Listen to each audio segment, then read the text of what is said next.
Welcome, folks, to The Uncommon Good with Bo Bonner and Dr. Bud Marr. Every week, diving deep into the truth of Catholic social teaching and restoring all things in Christ. The Uncommon Good is on the air. I'm Bo Bonner. And I'm Dr. Bud Marr. We are coming to you from these United States of America, here in the middle of the country, good old Iowa, on Iowa Catholic Radio. We are underwritten by Mercy College of Health Sciences, where Bud and I both work. I am the Senior Advisor for Mission Initiatives and the Director for the Center for Human Flourishing. Bud, what do you do at the old college? I'm the Associate Provost, so it's kind of fun. Work with our professors and program chairs to make sure that the book learning and the skills practices go well for our students. I always like to say, what's vost that you're pro? Like, I'm provost. I'm provost. I'm negavost. I know you're a big etymology guy. Okay. It'd be kind of fun to dig into the etymology of provost. Well, say something hilarious why I use this app called Etymology Online. People are like, oh my gosh, are they really opening the show with etymology? Whenever we do this sort of thing, like, I wish we could get Etymology Online to underwrite the show. That's right. I just don't know if they make any money in any way, but that would be great. It's from Provost with an F. Local governor, representative of a king in a country or a district. Yeah, I see that. So like King Dr. Henry. You inaugurate a president, and we just had we had the inauguration not too long ago, and then England tried to one-up us and inaugurated a king. What a joke. I kind of think ours was more fun. And I'm not saying that he deserves a crown, but we could have got the man a cape. Dr. Henry? Yeah, yeah. I had a priest who used to break out his cape for the fall festival and things, but I like that definition of provost. I'm glad you looked that up. I'm surprised I never had. And actually, I mean, I don't want to oversell my role, but I have been surprised. I was trained more as a classroom instructor, and there is a real governance element that comes into being associate provost. And that's been the stretching part for me because I had not had a lot of practice at governance. But I understand Solomon now asking for wisdom when God would have granted him any wish. You haven't ever had to tell anyone to split a baby, but you have had contentious discussions that you've had to have. What do we do with the exam? Cut it in half. Cut the exam in half. What are you talking about? But I will start walking around with a scepter. That's right. I think that's only fair. It is right and just. We are underwritten by Mercy College of Health Sciences, where I am Associate Provost and Bo, Director of Mission. A lot of great things happen at the college. We're going to talk about Sabbath rest today. Our springboard is summertime. The great thing about Mercy College of Health Sciences is we do create rest for our students, but we also offer courses year-round, including during the summer. So anytime you're looking to start a healthcare career, there's some great launching pads at Mercy College of Health Sciences. mchs.edu for you to see what futures might be in store for you in the health sciences. So, Bud, you already hinted at we're going to talk about Sabbath rest. Part of this is because we were trying to think of a topic before the show, and we were man, our brains really need a rest. That's all we needed, Bud. That's how the magic of this show happens, is even when we feel like our brain is stew or jelly, the very fact that that's how we feel, we observe that, boom, we have a show for folks. My body needs some rest after trying to swing a golf club, and I have to say to our listeners, if you're looking to support the station in any way, we covet your prayers, your time, your talents. But if you're looking to contribute monetarily or to offer financial support, plugging into the annual golf tournament is a great time. And it's just, to me, it's one of our most fun fundraisers. So especially if you got a business you'd like to sponsor a foursome, it's a great time each May, even though I end up embarrassing myself. I think it's important if people are like, well, how did you guys do? It's sort of like Las Vegas. You don't tell tales out of school. What happens at Legacy Golf Course in Norwalk State? Our lips are sealed. But it was a great time. It was great to see all the Iowa Catholic Radio folks. It's going to be a great time on our show, Bud. I have a sense that this one will end up being electric. So people should stick around to make sure to hear us talk about Sabbath rest, things like leisure, How does that work with work? All of these things coming up with the rest of the show. This is The Uncommon Good. Bo Bonner and Dr. Bud Marr. Stick around. We'll be back right after this. Back with The Uncommon Good. Bo Bonner, Dr. Bud Marr, joining you this week. Thank you for listening to the show. It is wonderful to have you with us, whether it be live on Iowa Catholic Radio's network of towers, towers and pulleys and lifts, I believe, the physical way that happens, or iowacatholicradio.com, listening live, the Iowa Catholic Radio app, or iowacatholicradio.com to listen to the podcast. It is wonderful to have you with us. You know how your mind sometimes finishes someone else's thoughts? When you said, thank you for being with us, whether or not, da-da-da, and you went into like how people listen, I thought you were going to say weather permitting. And I was like, I think people can listen in any weather conditions as long as they have internet. That's weather permitting. That didn't even always used to be true, because sometimes the internet, to speak to the youngins out there, was severely connected to whether it was raining hard or not. Pre-COVID, the station would do a lot of like live broadcasting. Right. And I'm sad that we haven't fully leaned back into that. Like this past week at the golf tournament, it would have been awesome to broadcast from there. In fact, I would rather not quote unquote golf, as I'm supposedly doing, but sit like on the ninth green and comment on people's swings. Maybe we should do that. I could see us being. Here comes John Leonetti to tee off at the ninth hole. That didn't look quite right. Another slice. Yeah. No, that's I do like that one. So to make this point, Bud, we did have the golf outing. What I think is interesting is it brings up something that we want to talk about. We'll brainstorm and we'll try to come up with a show. And sometimes our brains will be absolutely dead. Fried. It will be like, trying to rub sticks together to make the spark. Nothing. Nothing. Sometimes that's because the wind of change is happening, or, things are happening that make us not be able to just rub two thoughts together. But I do realize that for us, part of this is now, at Mercy College of Health Sciences, we do have a summer semester. Yeah. So it's definitively the case that we have people running around. But I just think May starts to be that general time when everyone's brain knows that they need a break. And golf is a nice way to take a break. That's absolutely true, except when you're you and me, and we're really bad at it. So maybe that might be more work than leisure than it should be. But I do think it's important to realize that within creation itself, God knew that we couldn't be just at it all of the time. And so Sabbath, in terms of where this comes from in Scripture, we have someone like Joseph Pieper talking about leisure. It's important, Bud, for people to talk about taking rest. But I think it can get really interesting about what we mean by that, particularly because usually people act like all Sabbath and leisure is recharging your battery so you can get back to work. But that seems to be completely opposite of what God was up to, being that the seventh day when he rested was sort of crowned with glory and wasn't seen as mere necessity to get back to something else. He didn't start creating again after he rested, as it were. Yeah, this is at the core of the scriptural vision. And my Sunday school teacher when I was little pointed out it's really true. It's not that God needed to rest as if he had grown weary from the act of creation, but God models this and paints this picture, casts this vision from the very beginning. And I think it's one of the ways that we're created in God's image. And people ask like, well, what does it mean to bear the image of God in light of the fact that God in his essence is spirit, And so there's all sorts of ways that we bear the image of God, but I think one of them is through this Sabbath rest. And Bo, it reminds us, I think this really helps us to understand what it means to be truly human. So human beings are not, contra like certain communist visions, like fundamentally laborers that were created for work, but were created for worship.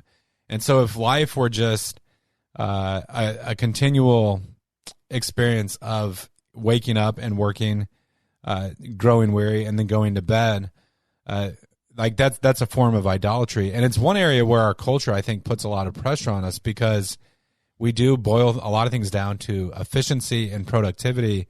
And so the way that our world works now, like I don't want to give the impression that like, oh, if we only went back to 1950, like things would be better.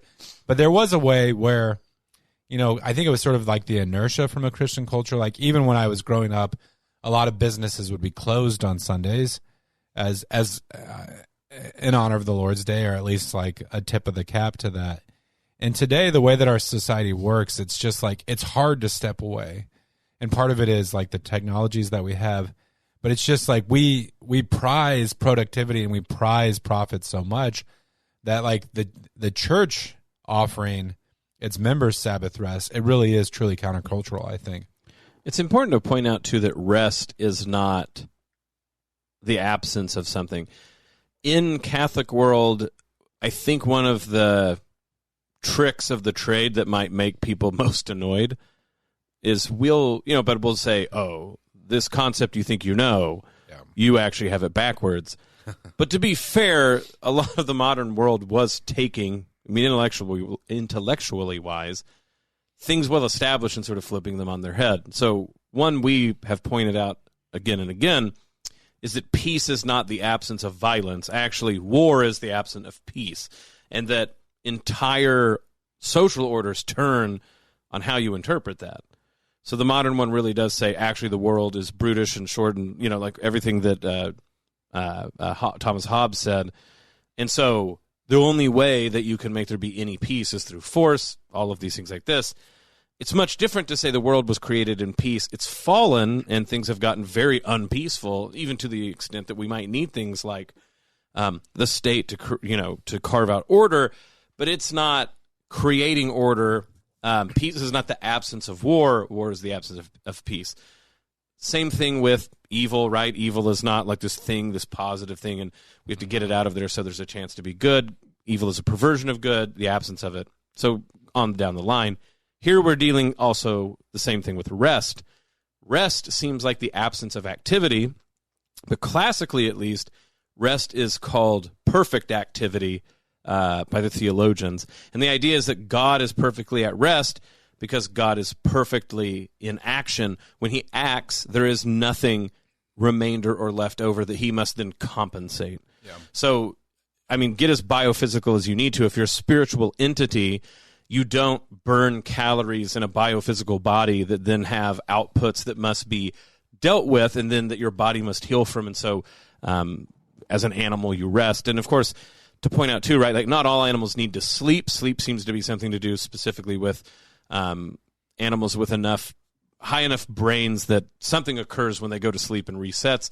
But we're just talking about the fact that if you exert force mechanically in any way, so let's even not even biological things, but if you have like an engine, eventually it needs to rest because otherwise it gets too hot, it starts to malform, it needs things replaced.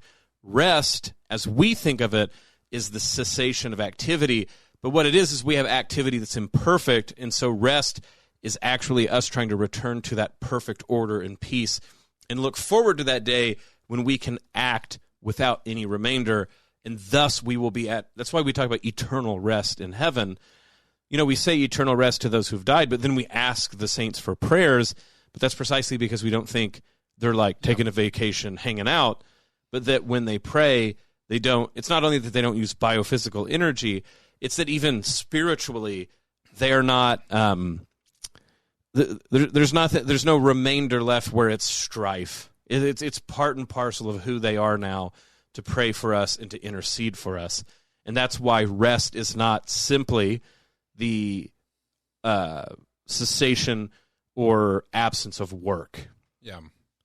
Well, when you were talking there, it brought to my mind sort of like an ancient conversation, a theological conversation. And if you read church history, sometimes you'll hear that like St. Augustine had a different vision of heaven than like Gregory Nazianzen. And so you've got like a more Western mind like Augustine, and then the Cappadocians like these great Eastern church fathers. And for Augustine, he did talk about heaven using Sabbath terminology. And so he had this sort of idea like life is characterized by change and by toil, and so heaven will be this kind of eternal rest. And then, like the Cappadocian, someone like St. Gregory Nazianzen, he thought of eternity more as this eternal movement into the mystery of God. And so he said, like, when we reach heaven, it won't be that we'll reach like a culmination point, but heaven will be like an eternal like unfolding or ever like increasing knowledge of who God is. And because God is infinite, like that experience can have this eternal dynamic to it. I think there's a way to wed the two based on what you're talking about, where Sabbath, like using the language that Augustine did, it's not like a sort of stasis. Like that's not really how we should properly think about it, but it involves contemplation. It involves its own sort of movement, but of a different sort. But this, like that whole conversation, like you're right, Bo, it does challenge us to think about how we structure our Sabbath. And, I'm preaching at myself, like here, like the microphone is reverberating at me. I don't know if that works, but angry Mike. We can think of Sabbath wrongly, where you're saying as just like the cessation of something. And so in that mindset, I may just veg on the couch and drink a beer and watch football on Sunday. But like Sabbath properly seized or practiced would involve contemplation. Of course, like it does fundamentally through the act of worship. And I realize I need to be careful, because if I go, rest is not the absence of work, it depends on what you're calling these things. And, folks, we've brought this up. We've even had episodes specifically about this, that in English especially, where there's just a ton of words that can sort of be used interchangeably but not quite, distinctions can be made that probably change throughout time, so it depends on who you're reading. I would think that the work of creation, for instance, is probably not exactly the sense of what we mean when we're like, I went and worked digging a ditch. That's sort of an equivocal use of the terms. But suffice it to say, Bud, we're trying to make a distinction here. Rest is not an activity. It's not. So rest is an activity, just like prayer is an activity. So people, you see this online where, thoughts and prayers, how about you do something? And you go, well, thinking and praying are doing something. You're asking for something else. You're saying that they shouldn't inhibit a political activity as well. Good and fine, but to say like, prayer or thinking isn't doing, it's the same thing where people go like, put your money where your mouth is, or, you're thinking about it, but you're not doing. It's not the fact that thought and prayer aren't activities. It's that they're not the right activities called for maybe in a particular situation. Okay, rest is an activity. Rest is perfect activity. Rest is not work. Now, you go, but isn't work an activity? And then we can get in like big dorky, it can get into boring philosophy class really quick. But what we want to say is that there are activities, some of which involve work and toil like we're talking about, but then there are activities that are not toilsome. Contemplation, like you said, is one of them. Recreation shouldn't be. Now, sometimes we toil even on the weekends. You'll hear people go like, we had a vacation, and they'll list what you did, and you're like, I'm tired listening to you about what your vacation is. But of course, people point that out, right? Like, we can do physical activity that's very recreational that makes us tired, but we don't consider it work. Yeah. So we have to make a clear distinction that when we talk about rest, we rest from our toils and our hardships and the servile things we must do. When we rest, we can do a couple of things. Part of them is recreation. So I don't think we need to like totally, poo-poo on the idea that sometimes you just need to have a beer with friends, watch something you enjoy. Yeah. Like you said, truly do something to allow stress to fall from us. But when we say that can't be all that it is, that's what we're getting at when people go, we're just going to entertain people on the weekend to take their mind off the fact that they don't actually like the work they do because they don't think it's important or whatever reason. Everybody's working for the weekend. Right. And so the idea is you do the stuff just to get the money that you can do to make yourself forget what you do those other 5 days. that is quite the hamster wheel. This is something like the Marshall McLuhan will call it the closed system that makes it impossible to have any sort of interiority or to look outside of ourselves properly. What we have to do is, yes, recreate, so recreation, right? We sort of take a break so that both physically and spiritually and mentally, we allow things that maybe got nicked up or bruised over a certain period of time to heal.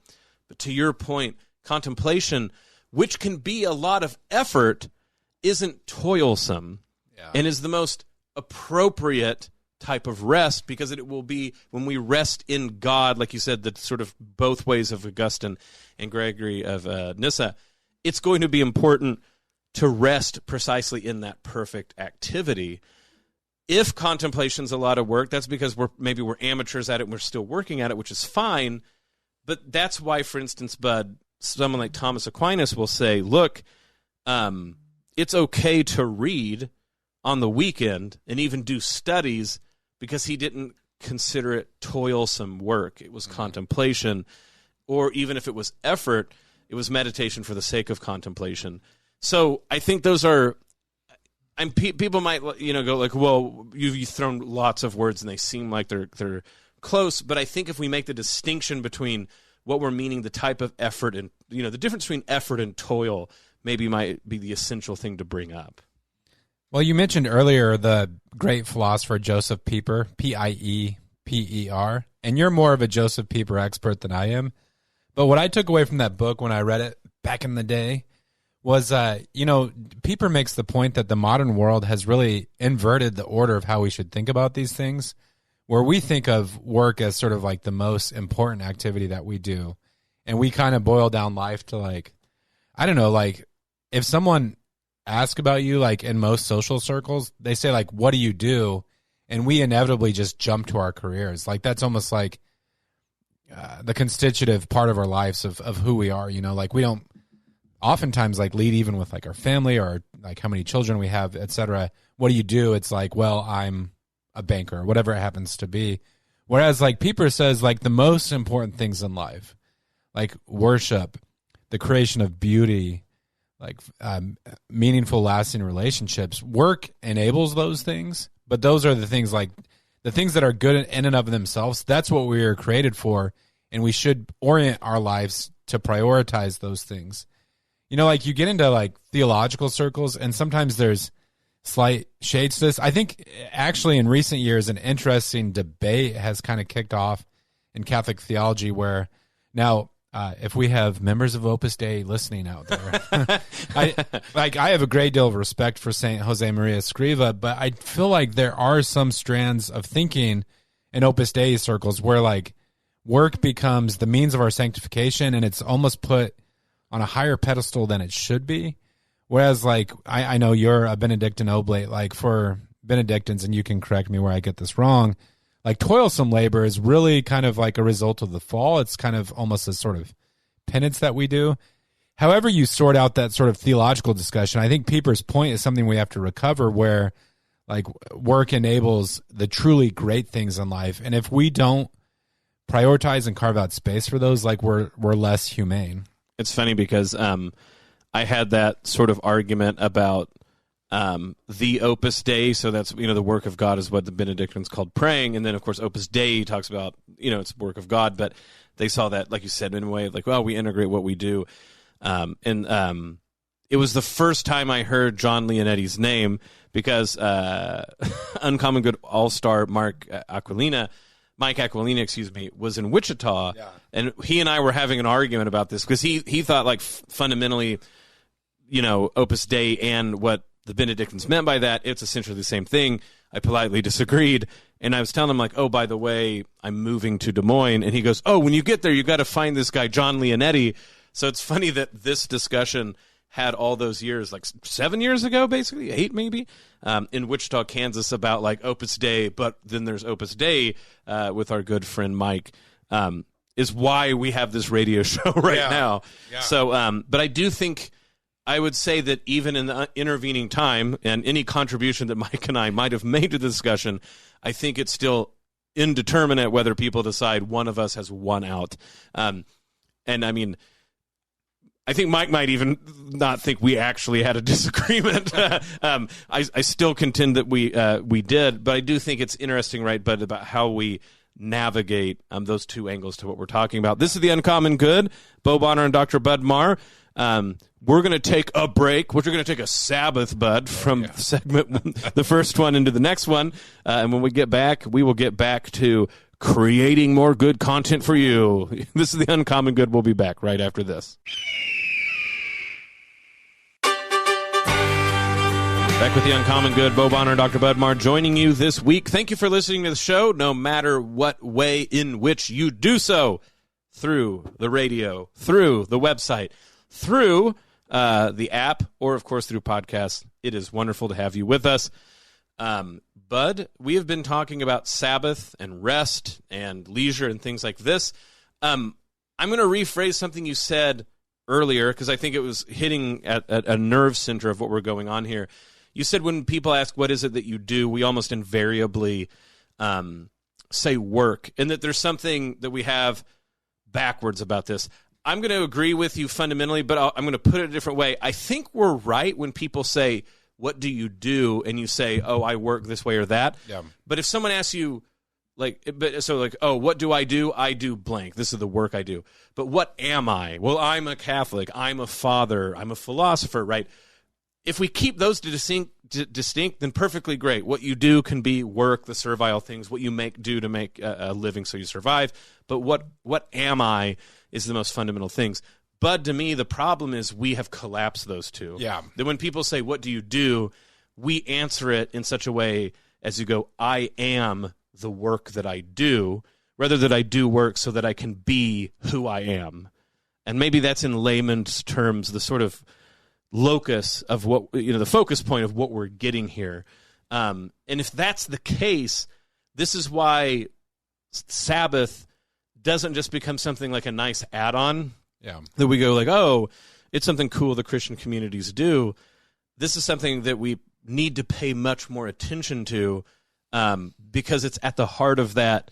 I'm not what I do things so I can be who I am, a Catholic, a spouse, a parent, etc. What my vocation is. Well, that's what we're trying to say on this episode, that this practice is integral to who we are as human beings. And it's important to bring that up because, I know sometimes people look even at like the Jewish people and the Jews, and they say they see their practice of the Sabbath, and it seems so unique and kind of different to how, like some Jews will go very far and not wanting to use electricity on the Sabbath and things like that. So it's sort of like it can be perceived by those outside the church as like this special revelation that dropped from the sky. But what we're trying to say is this is part and parcel of what it means to be a human being and to flourish in the world. And I think it's appropriate to discuss this on a show about the common good. Like once you start digging into Sabbath practice, there's all sorts of implications for the social order. I think especially of the Jubilee year. So the Sabbath, it had a character, like it had a rhythm, a weekly rhythm where it'd be 6 days, and then on the seventh day, the people of God would rest. But it also rippled outwards into like even span of generations. And so famously in the Old Testament, God commands so you take the Sabbath, 7 times 7 is 49. So the 50th year was almost like a super Sabbath. And there were all sorts of practices that the people of God were supposed to do. So the Israelites would let their farmland lay fallow, debts were to be forgiven, indentured servants to be set free. And so we read that in the Old Testament, we think that's something that's a relic of the past. We sort of move beyond that. But you get to the ministry of Jesus Christ. And of course, when he makes his ministry public, or begins his public ministry is probably a better way to say that, he goes in the synagogue and he reads this prophecy. It's from Isaiah, right? Do you recall? I believe it's from the book of Isaiah, where he says that the Spirit of the Lord has anointed him to do these works, to proclaim freedom for the prisoners, recovery of sight for the blind, to set the oppressed free, and to proclaim the year of the Lord's favor. Like 3 of those things you'll notice are closely connected, or they're embedded in that Jubilee year. And then at the end of the prophecy, when he says this is fulfilled in your midst, Christ specifically proclaims the year of the Lord's favor, or Jubilee year. And if you can imagine, if the people of God, like if the society at that time had been living in a different way and not habituating themselves to this practice, how radical the proclamation of that Jubilee year would have been. And so you think like, well, how did Jesus step on toes? Or like, how did he rile the leaders of the day? This proclamation of the Jubilee year might have been part of it. And, you know, if you're not living up to that, it probably was convicting for a lot of people who were listeners that day. No, I think that's important to think about even. So the beginning of May, we have a feast for St. Joseph the Worker, right? That it's not inconsequential, for instance, that Jesus, when he was born, was not born a son of a king or, you know, some sort of functionary, but St. Joseph, who was a worker. And, you know, going back about to what we were sort of closing out, like the first segment, where that might make it sound like, oh, then all work's great. Why are you bagging on work? Why don't you guys have a show dedicated to good, hard American work rather than rest? But your point about the Sabbath and Jesus understanding the spirit and the end goal of Sabbath and Jubilee year being fulfilled in his coming as the Messiah, I think it's interesting to think about that he came as a son of a carpenter to then announce that particular good news. Yeah. I think there's a difference to talk about your career versus your vocation. And I mean, it would be sort of anachronistic to like throw that back to the vast majority of human history. But I actually do think there's some distinction to be made. It's dignified. And I can even think you can say that Joseph's vocation, he was like, one of his vocation was to be the foster father of Jesus, as it were. But one of his vocations is worker. But I think it's different to say worker is your vocation, different than like what specific work you do, the career, like so carpenter. It's dignified to say that God put on earth a humanity that could manipulate tools, that could look at the world, you know, could make big decisions like this. Yeah. And so that we are co-workers in the garden of God. But that gets into the Augustinian part, that part of the punishment for sin, though, is you're not only going to tend the garden, but you also have to weed the thorns that did not come until sin entered the world. The Sabbath and the Jubilee years is about, as it were, but our collective carrying the thorns together. That we're not just going to make one group of people and like, you guys, you deal with the thorns. Everybody else gets to have leisure and rest. We're all going to have leisure and rest off the back of what you do with the thorns. The Jubilee years, the Sabbath and Jubilee years was about us collectively doing something about that. And that's exactly what the coming of the Messiah is, to say the thorns will go away. Yeah. And we will collectively and together do our vocation of tending the garden of the new Eden, which is heaven. So I think you're absolutely right to see why those are all threaded together and why it is very fitting that Jesus' foster father on earth was a worker, a carpenter, but he was not just the labor he provided. He was not just the fact that he filled up, like you said, needs that had to be done, the servile needs. The vocation of humanity to work the garden is distinct from the punishment of weed eating, essentially, the garden. Yeah.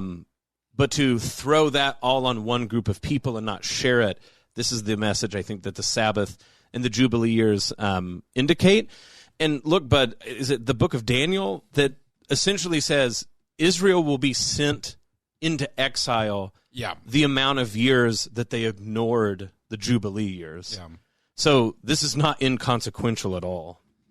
No, this is, so, like growing up, I read a lot of the Bible. I studied biblical theology at John Brown University, and I really missed the Jubilee year and how central that was to the narrative of the Old Testament.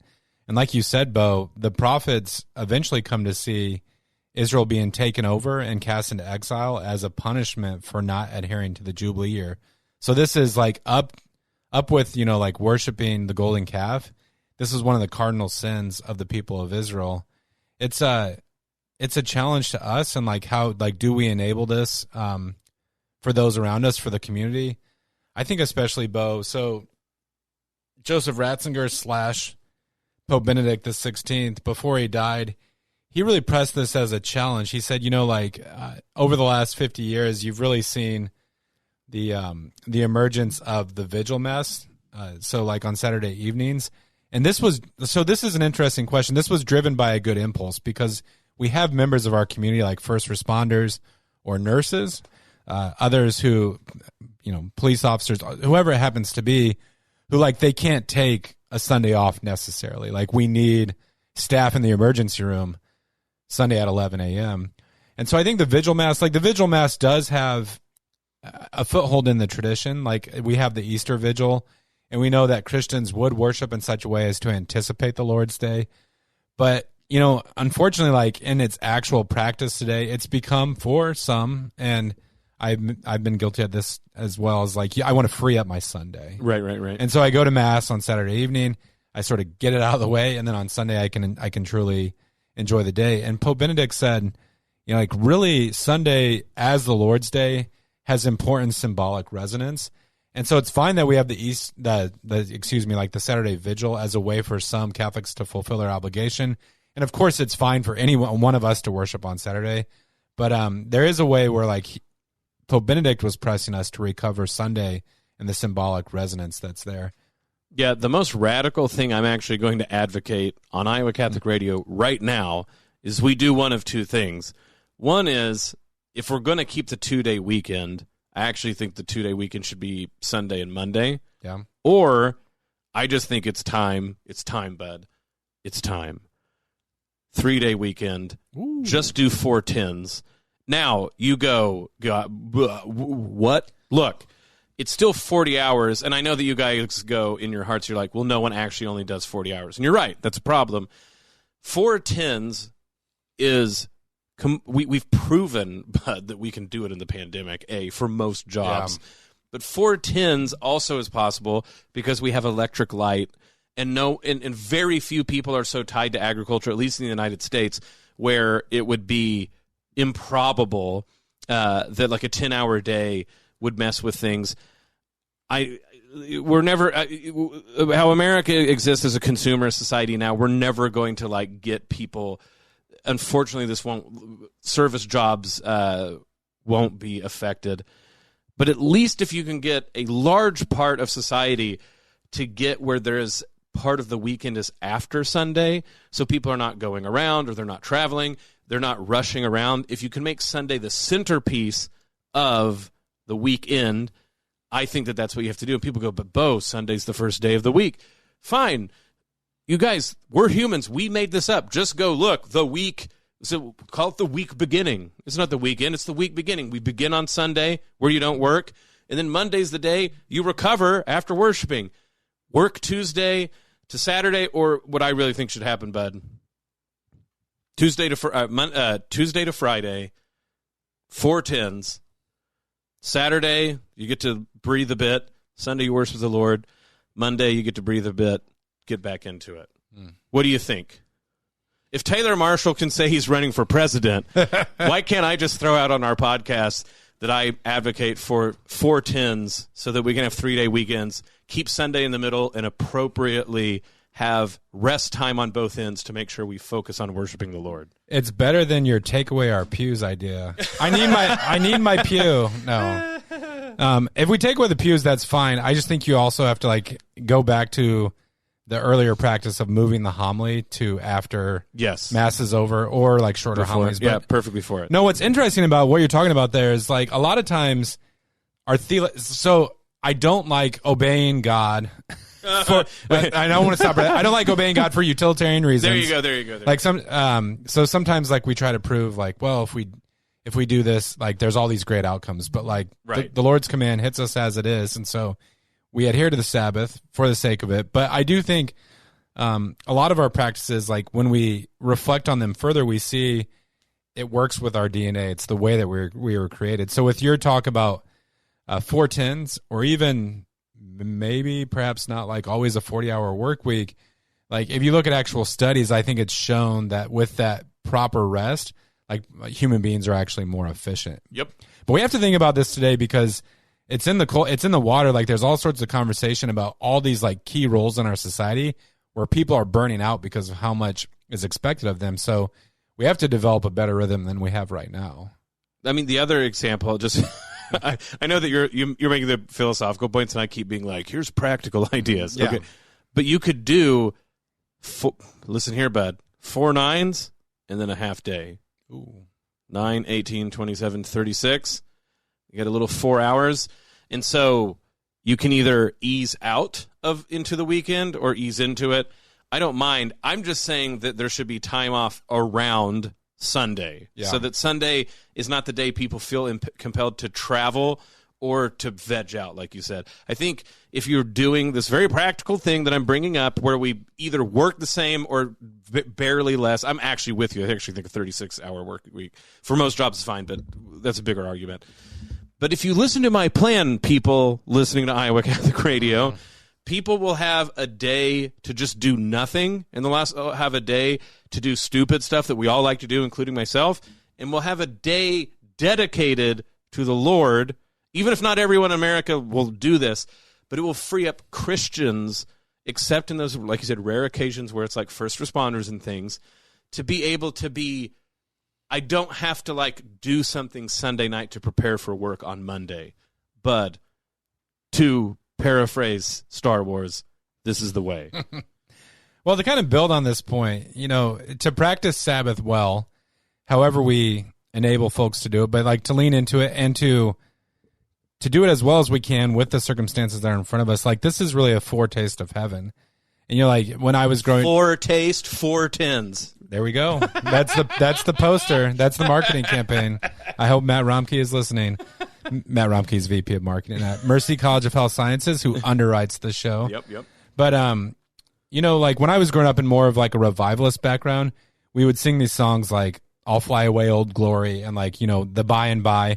And so heaven was very much something that we were looking forward to, and there's like a good impulse behind those songs. But like as theologians point out, we can experience a foretaste truly of heaven now at the Mass, but also in living the Sabbath, like in that contemplation that we were talking about, which is really like sitting with and reflecting upon the truths of God and who God is and God's love for us. And so like that abundant life is not like a by and by per se. It's a present reality. And for us to live Sabbath well as individuals, as families, as communities, like we're manifesting heaven to the world and saying like this is who God created us to be. There is another revivalist song that speaks to what you're saying. So, blessed assurance, Jesus is mine. You know the next part. Oh, what a foretaste of glory divine. See, I think I'm able to hold pitch better when I'm singing with you. Well, when you have a beautiful voice leading the way. Do you know Heaven Came Down and Glory Filled My Soul, and there's like parts? Yes. Heaven Came Down. That was my favorite hymn growing up. I love that one. Yeah, we're running out of time.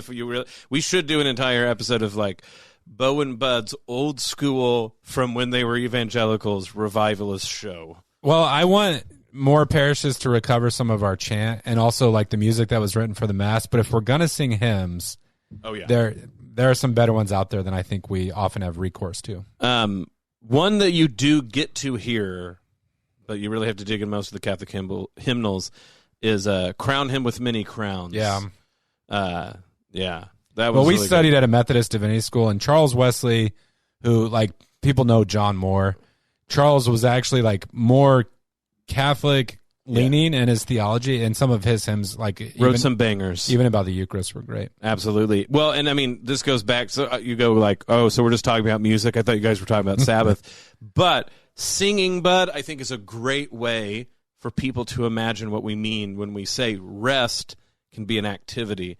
Singing is a perfect example. You can do a lot of work, right? Like to get good enough at singing to sing as a group. But and if you sing too much or you sing too hard or loud, you can get tired from singing. But the sort of way in which it takes you out of yourself and absolutely, and so you really do feel in the deepest sort of sense rested in a way, even if there's like a lot of effort in it. Was it St. Augustine who said the one who sings prays twice? Yes. Which is interesting because he also was a little suspicious about music and the way it could like influence your emotions or prey on them. He was really good about being ironic about that. He also, the Confessions is one long, very beautifully written rhetorical book about worrying about rhetorical beauty. So, he's Augustine's an enigma inside of a We should do a show about the Confessions. We should do a book club series. Oh, my gosh. And, like, our listeners have to read before that would be true active rest. Look out for it, folks. It's coming your way. This is The Uncommon Good. Bo Bonner and Dr. Bud Marr. We'll be back right after this. Back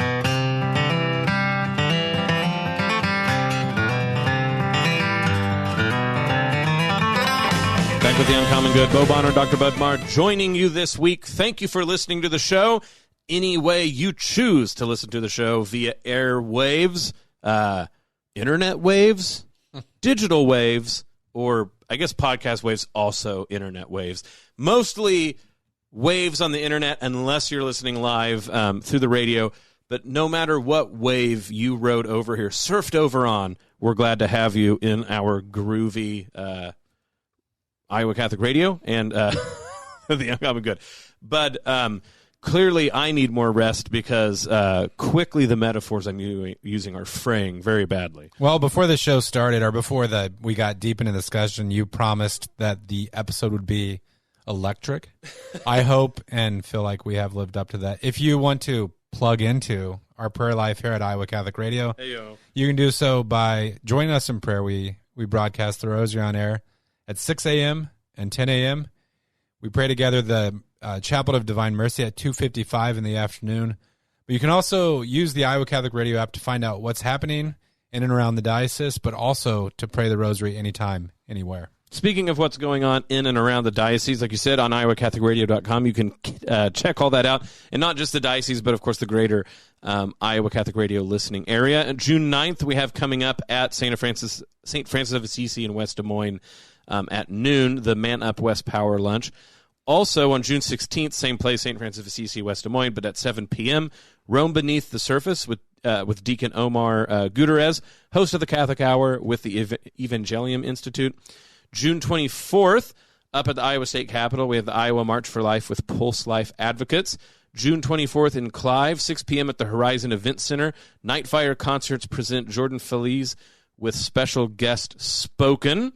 July 15th at the Community Choice Credit Union Convention Center Ballroom, Walker Hayes, presented by Fairway to benefit the Iowa Catholic Radio Foundation, with special guests George Burge and local favorite Josh Sinclair. Advance tickets should be already on sale now using the public code ICR10. Thank you to the people who have sponsored Celebrate Country, BSB Design, Community Choice Credit Union, Valiant, Family Wealth, and the Ball Team. And then finally, Bud, starting in August, all of the wonderful Iowa State Fair grandstand stuff that we're doing. And then finally, November 2023, the 15th anniversary, Footprints of God, Signature Pilgrim, join Father P.J. McManus and Matt Wilkham with Steve and Janet Ray on an Iowa Catholic Radio exclusive pilgrimage to the Holy Land. And, Bud, people just need to remember that they can look at all of that stuff and be reminded of all those goodies by going to iowacatholicradio.com. Another thing you can do on iowacatholicradio.com is donate to this ministry. This ministry is not just the folks who hear on air, the people behind the boards or behind the desk. It is your ministry as well. You make it possible. You make it where people can hear the life-saving message of Jesus Christ and his church. It is made possible by your material support. So please, please, please prayerfully consider to donate to Iowa Catholic Radio, which you can do on iowacatholicradio.com, on the Iowa Catholic Radio app, and by calling or texting 515-223-1150. One more time, 515-223-1150. Have you been to the Holy Land? In prayer. Okay. When I think about future career goals, speaking of work, I see where this is going. I'd like to be one of those guys that leads pilgrimages. It's either that or like the Jeff Cavins traveling barbecue roadshow. Oh yeah, that was one of the. I don't know how we explain it fast, but like at one point Jeff Cavins, they just like went to places and parish to parish. But yeah, and like they led with barbecue. They led with barbecue, which sounds like a good idea. Where would you want to do the pilgrimages at? Mainly Ireland and Jamaica. Okay. No, I think I could lead a good Fatima tour. There you go. The Bud Fatima tour already has people signing I up. could do the Holy Land if we brought on Uncommon Good All-Star Matthew Umbarger. Oh, yeah. And he could mainly do all the talking, and I would provide the barbecue. I think that's perfectly fair. If people want to do the Oklahoma pilgrimage, I'm your man. It's almost like a thing now with the shrine to Blessed Stanley Rother. Absolutely. What other holy sites in Oklahoma? Well, Stillwater, Oklahoma, where I went Clear to college. Creek Monastery. Yeah, Stillwater has two of the coolest new churches I've seen. But my point is, like, we can do the Oklahoma to Nebraska tour, pilgrimage. It will be great. It'll be great. I'm salivating. Oh, man, this is the Uncommon Good. May Jesus Christ, the Prince of Peace, reign in our hearts, our family, city, state, nation, solar system, galaxy, the whole kit and caboodle. This is the Uncommon Good, and we'll be back next week. The Uncommon Good with Bo Bonner and Dr. Bud Marr is heard every week on wonderful Catholic stations like this one, and anytime on podcast. Just search for the Uncommon Good. Support for Iowa Catholic Radio and the Uncommon Good provided by Mercy College of Health Sciences. Learn more at mchs.edu.